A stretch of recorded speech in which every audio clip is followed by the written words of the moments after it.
Good afternoon. Welcome to Grace and Gavel. My name is Buffy, and today I'm doing something a little bit kind of off the cuff here, just because I know that a lot of people have expressed a lot of issues with family, and I myself can relate as well.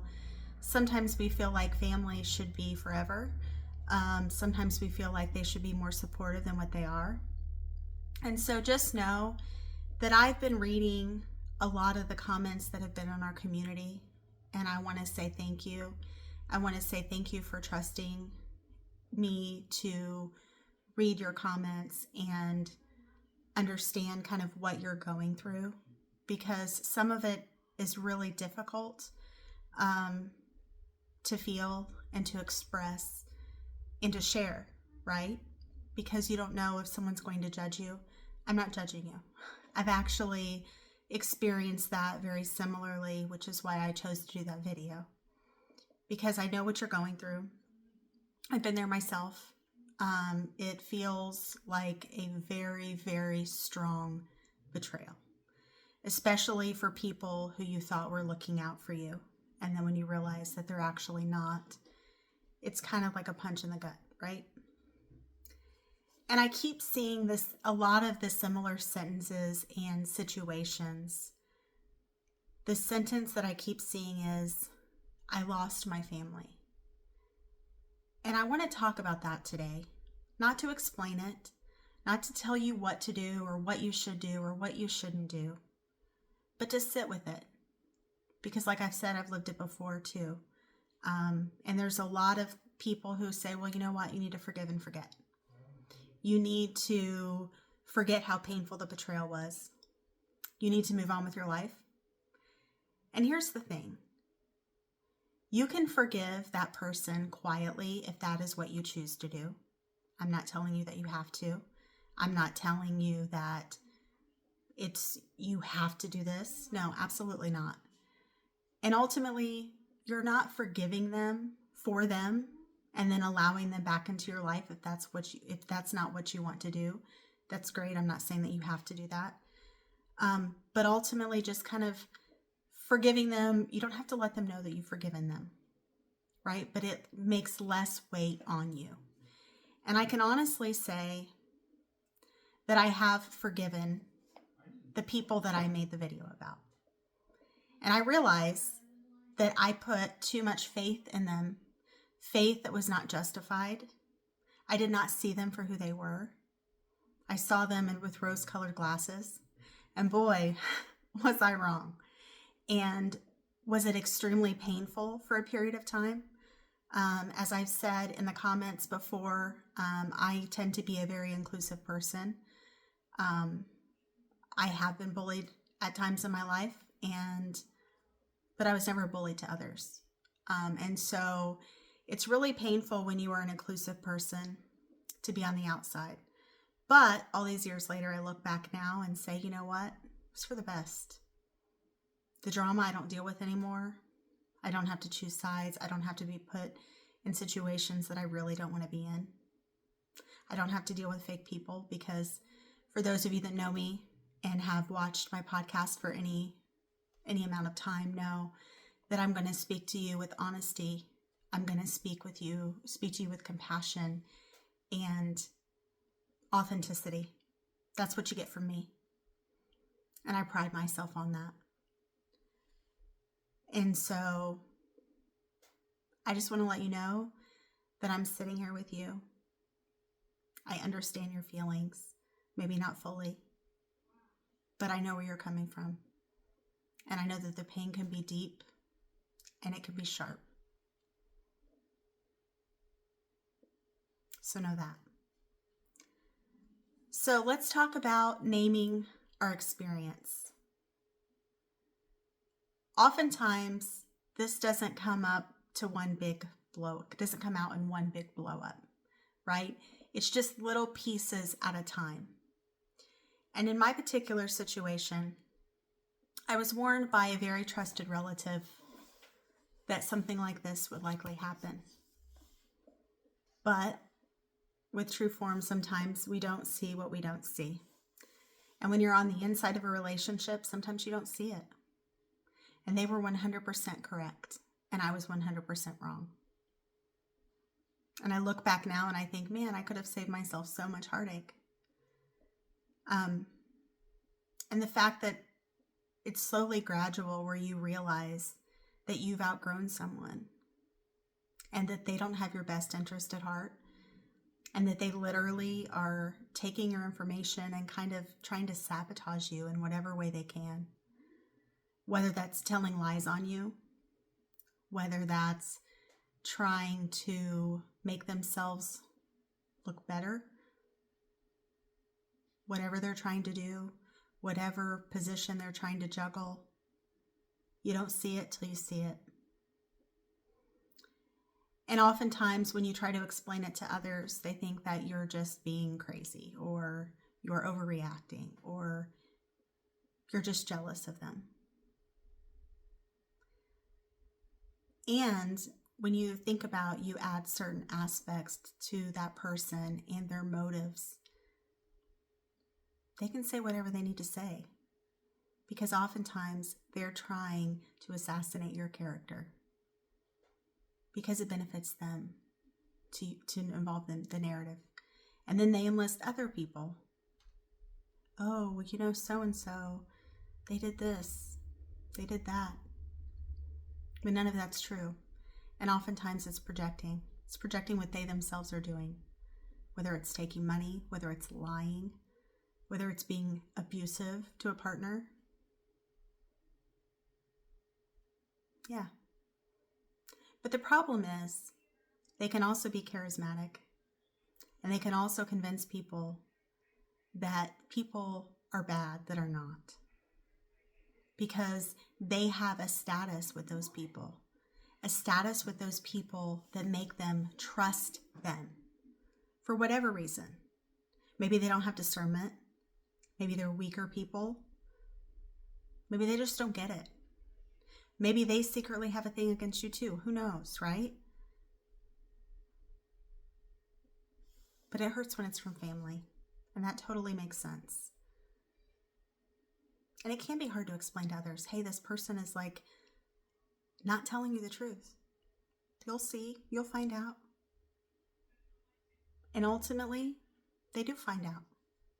And what's crazy is a lot of the people that person is dealing with, they're treating them the exact same way. But those people don't have the courage to stand up.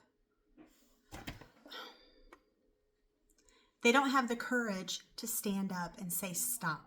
No, they are trying to gain favor with that person for whatever reason. Maybe they're the oldest child. Maybe they think that they're the most influential. Or maybe they're just trying to buddy up to them so that they don't do the same thing to them that they did to you. And ultimately, that never works. So I am not diagnosing. I'm not theorizing. I'm just naming what it feels like. Because how I feel, and I tend to be a pretty sensitive person, is probably not the same as you might feel. Or maybe it is, right? We all feel things differently, and that's okay. And I'm not telling you what you should be feeling. I'm not telling you what you shouldn't be feeling. This kind of loss does not come with a script. There's no expected answer. There's no expected reaction. It's painful, and it can be painful for a while. But here's the good news. I'm now on the other side of this. And I look back now, and I look back with gratitude because I could have been dealing with this for the last, how many ever years?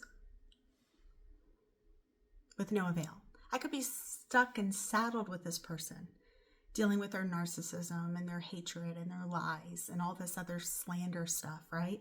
I'm not. So that's the other side. That's the bright side. We can choose to when to say enough is enough. I don't even acknowledge the responses. You know, I still have to see certain people at family functions. That's fine, right? You have your version of events. I know the truth. It's okay. I was told I was a bad person because I told said person, get over it.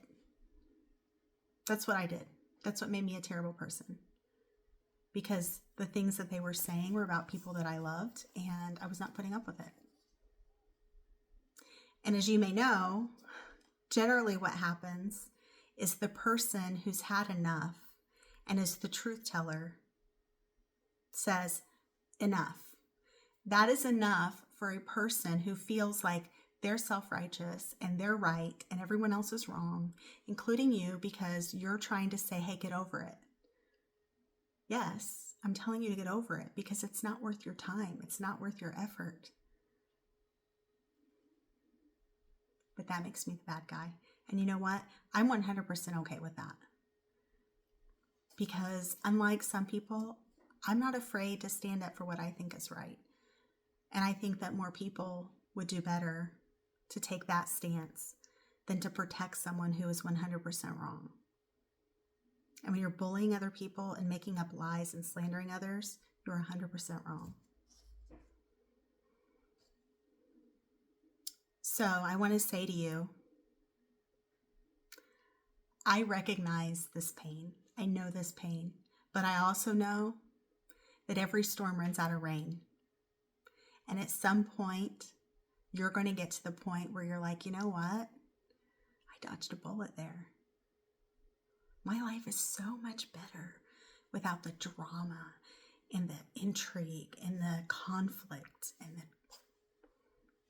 just meaningless things that start arguments. Right? Right? And it's also deeply personal. So I would never say to you, do X, do Y, do Z. And also, no one who has experienced, if a person has not experienced this, they cannot understand. It's almost like they're outside looking in. What do they call it? The Monday morning quarterback? Oh, well, this quarterback should have done this, and they should have done this, and they should have done this. You know what? We each handle things differently. And that's okay. That is okay. Yes, I hurt for quite a while. Yes, it was painful. Yes, it was surprising. But you know what? Team no sad face right now because my life is where I want it to be. I'm happy. And I know that at some point you will find people who will rally around you and give you the love that you give others. And that's important. And those are true people. And I know people have commented that, well, family is only family. Family is only blood. You know what? Not true.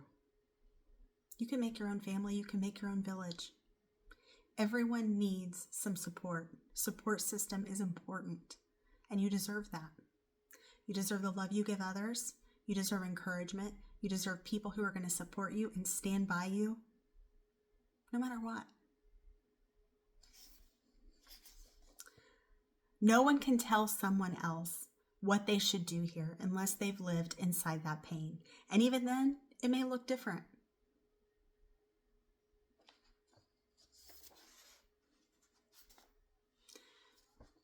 Let's talk about normalizing the grief, because honestly, anytime we're hurt, it makes sense that we would grieve. We would grieve the loss of our family. We would grieve the loss of what we expected things to be. As I've mentioned before, I'm an only child, as is my spouse, and I wanted to have a big family because of being an only child, right? And so I wanted to have, and I did have that for a while with my extended family, and I enjoyed it and I loved it, and we had a great relationship until we didn't, right? Until we didn't. But that's not to say that every one of my family has been like that, because I've had really supportive family members who love me for who I am and that I love a lot. And they just really haven't taken a side, which I guess is okay. I mean, they don't want to be in the eye of the storm. Who would be? But the thing is with grieving, it's like you kind of question yourself. Like, what did I do? What could I have done? How could I have stopped this? And you know what? sometimes things are just meant to happen. I mean, I don't know any other way. I kind of look at it like that in my situation because, I mean, all these years ago, like, I was crushed, not gonna lie. But now I'm like, less drama. You know, I don't want my kids around that. And then you wonder if you're overreacting. Like, are you being too sensitive? A lot of people want to throw up, you were sensitive, you're overdoing it, really? Really? Someone that you've known for a very long time who's your family and they like treat you like that and you're overreacting? How should you react? Should you take everything they say, the nasty, mean things to you, and take them to heart and internalize them? Absolutely not. No one should be disrespecting you and treating you like you're less than. Because that is not what someone who loves you and cares for you does. That is not what someone who loves and cares for you does. And oftentimes society doesn't acknowledge this type of loss, doesn't really know how to name it, how to help, how to support. Because it's like, oh, whatever, you'll find someone else, you'll find another family, you'll do this, you'll do that. Sure. What about the bonds that you've had? To some people, they're not important. Maybe, maybe not. So I think that ultimately allowing yourself the time and the space to be able to grieve and be able to know that you did the best that you could with what you had. And ultimately, we can't force anyone to be in our lives. And even if we could, would we want to? Would we want somebody to be in our lives out of obligation rather than desire? No. We don't want anyone feeling obligated to do anything for us. We want them to be around because they want to be.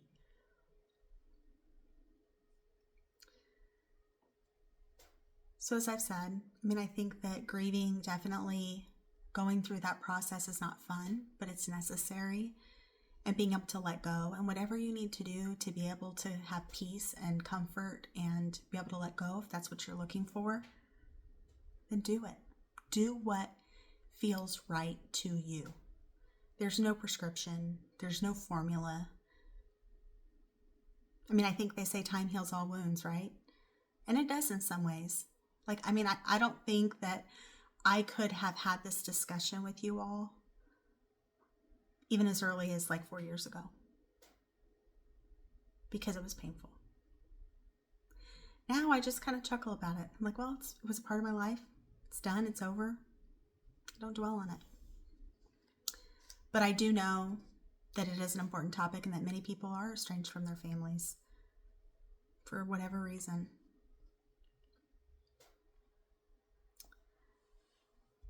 So I want to offer some gentle encouragement to you. I'm not telling you, do this, do this, do this. Absolutely not. You're not weak. In fact, to be kind of the outcast or the castaway person, you actually have a lot of strength. And for whatever reason, and this isn't blaming you, please don't take it this way, you were disconnected from this person because you threatened or challenged them in some way. And I think a lot of you in your comments have been very astute, have been very, I want to say, discerning in what you think occurred in your situation, as far as, you know, threatening the oldest child or being the scapegoat, or, you know, all of these situations that you all have described definitely make a lot of sense. And you're not heartless, obviously, because it hurt. And you acknowledge that it hurt. And that is a normal, heart-centered reaction when someone who you trusted obliterates you. It makes sense. And I also want to let you know you're not alone.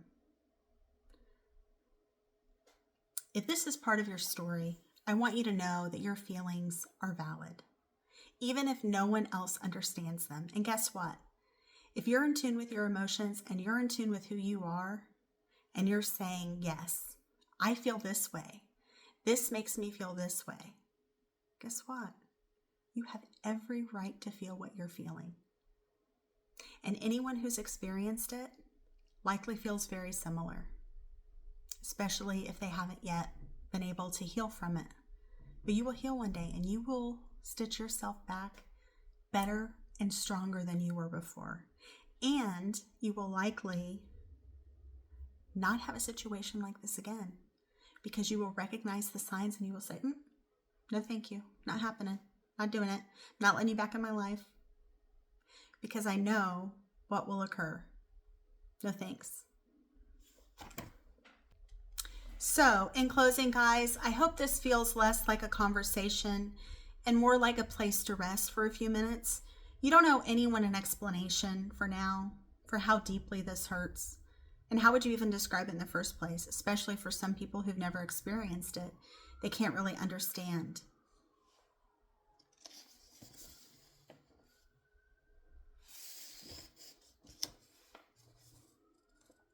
And I know this is deeply personal. And as I said, I've lived it too, and your pain makes sense. So again, thank you for tuning in to Grace and Gavel, where truth meets compassion. And thank you for all your support on my podcast. I greatly appreciate it. And I greatly appreciate you all. And it means a lot to me that I'm able to do this and share these topics with you. Because honestly, I love doing this and I love helping people. And I do have a pin note or a post about Canna. I'm offering a system, and it goes into all what's included. It would be $15 to go into what I actually use when I'm going through kind of fight or flight and trying to determine discernment versus, what is not discernment, what is anxiety. And I know that several people do suffer with anxiety. I do sometimes, and just trying to kind of ground and offer a bunch of tools, not a bunch, but like tools that are a cohesive system that can help you when you're in that moment when everything just feels so difficult, including a framework and other items as well. So check that out if you're interested. Thank you for tuning in, and I hope you have a great rest of your day. Bye-bye, guys. Wishing you healing and hope and love. Praying for you. Bye-bye.